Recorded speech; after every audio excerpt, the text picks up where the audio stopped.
and welcome to Season 1, Episode 2 of Inside the District. I'm Commissioner Erick Allen, and it is my honor to represent the 2nd District of Cobb County. Now, before we get to this week's special guest, let's get in the district and brag about District 2. On June 14th, we celebrated a remarkable legacy in the Covered Bridge Historic District, Matilda's Garden of Reflection. This serene garden honors Matilda Ruff, a formerly enslaved woman who lived in the area. Her resilience and the lasting family legacy she built are truly inspiring. The garden began with the 2024 dedication of the Toni Morrison Society bench, a powerful symbol marking the absence of monuments to enslaved Africans. This gesture blossomed into a living tribute, connecting Matilda's story with her descendants. So special thanks to Patricia Burns. Miss Burns' curiosity and perseverance is the reason we were able to celebrate Matilda Ruff. This was well documented with the story on WSB a few weeks back, and I also want to thank the Friends of the Covered Bridge Historic District, Michael Brantley of Cobb Parks, the Jonquil Garden Club, and Tanya Cotton, Matilda's great-great-granddaughter, for bringing this vision to life. I invite all of you to visit Matilda's garden to reflect it, remember, and find inspiration in this beautiful honored legacy. The gardens can be accessed via the Silver Comet Trail at the Concord Road entrance in Smyrna. Now, also at the June 24th Board of Commissioners meeting, it was my pleasure to recognize the Campbell High School boys soccer team on winning this year's Division 6A championship. This team came up just short last year, but this year they were able to show resilience and championship mentality and finish the job, beating Grayson High 1-0 to give Campbell High School its first championship in any sport in 6 years. So now, speaking of championships, my guest today is someone who brought us one in 2021 and is working every day to bring us another one. This year, we pray. It's none other than Mike Plant, CEO of the Atlanta Braves Development. Welcome, Mike. Great to be here with you. Thank you. So I'll start off, the eyes of the world are going to be on Cobb County for the MLB All-Star Game.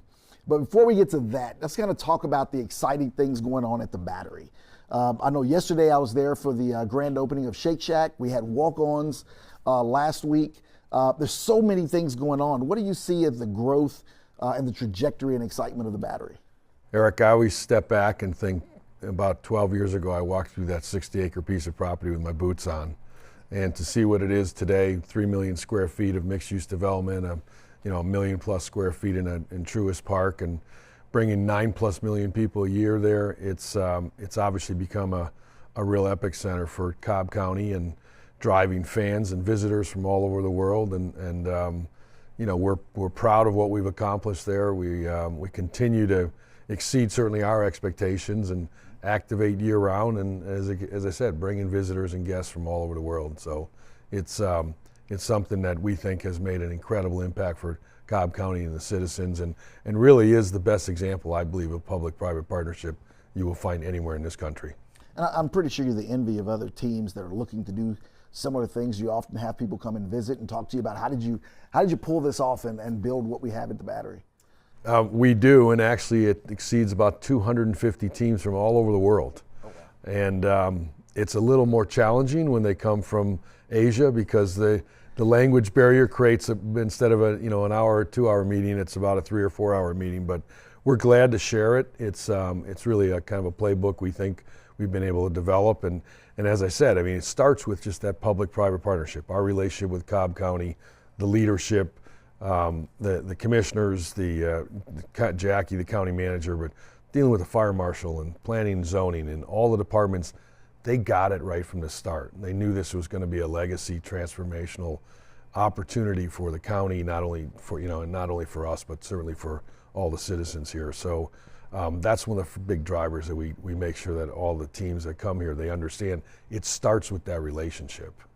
Yeah, and I know it's a premier entertainment destination, but since it's been built, it's really been mutually beneficial, not just for the Braves, but also for Cobb County, for Cobb schools. Can you talk a little bit about the impact that you've been able to have on the community? Yeah, I think the narrative and the noise, I call it, in the beginning was, and it reminds me of the Olympic Games. My roots are in the Olympic Games, way back to when I was going around in a circle wearing tights as a speed skater. So, but when you announce that you bring the games, and I was part of Atlanta, those games, I was on the board for 7 years here, there's two things that come to mind. How much is it going to cost, and the traffic's going to be just brutal.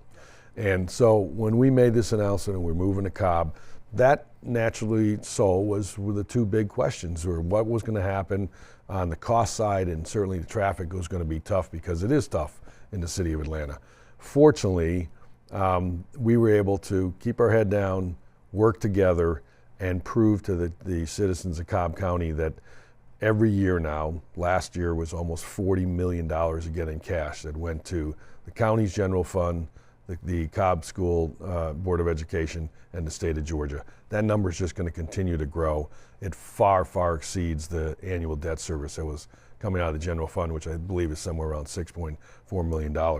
And that is simply because collectively the public-private partnership didn't just build the sports venue. We built a mixed-use development, and that's where all the tax revenue comes from. So that is the model, I believe, around the country, and is one that's just going to continue to pay dividends for Cobb for, again, a legacy of decades. I know the Cobb Foundation also does a lot in the community. I mean, what are some of the things you're proud of that the Braves are able to kind of put their name on off the field, but really support the community? Good point, and one that we're proud of, because we know it's important that we give back. And I always say we're not takers, we're givers.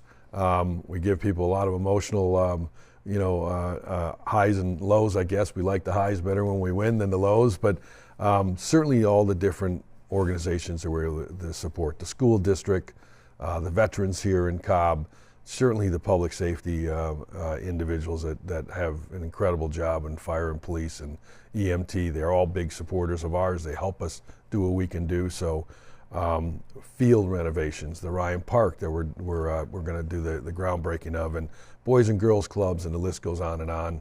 I know we did, after COVID, it was over 3 million meals to Cobb citizens through the food bank. So we continue to look at those kind of opportunities to give back to the community where we live and work. Okay. Well, let's talk baseball. What can we expect for the All-Star game? It's going to be July 11th through 15th. It's really All-Star week. But what can Cobb citizens expect? Yes, so the eyes of the world are on Cobb. There are over 3,000 media representatives that are here. There's television broadcast for the Home Run Derby and All-Star game all over the world that night. And it's a great accumulation of bringing the best players in the world here, both in the Home Run Derby and the All-Star game. And then Friday night we're doing the HBCU Classic, so bringing incredible, great young talent here. The Futures game, we have a Celebrity All-Star game. And then at the Galleria, we have the, used to be called Play Ball, but it's All-Star Village, but something for families to come and experience the game, have a lot of fun with different activities that are over there. So it'll take over Cobb's attention, certainly the city of Atlanta, and we believe the world's attention on that Monday and Tuesday night. So there'll be something for everyone, whether it be at the Galleria for the families, the HBCU Classic, the All-Star game. There's also, you were telling me about there's a twist to the Home Run Derby this year. Home Run X, or what's it called? You know what? It changes every year, so I have to be honest with you. It's hard for us to keep up with it. There is one really cool twist, though, that a lot of our former players are going to do a Home Run Derby as veterans at Georgia Tech on Sunday before the draft. So we'll see which ones we have to call the EMTs out for. When it's all Andrew Jones, Jeff Francoeur, Brian McCann, all those guys are going to go down and see what they still have. So it'll be fun. That will be fun. So now some hard questions that I've had some people say they want me to ask you. Okay. Number one, will Ronald Acuna Jr. make the All-Star team as a starter?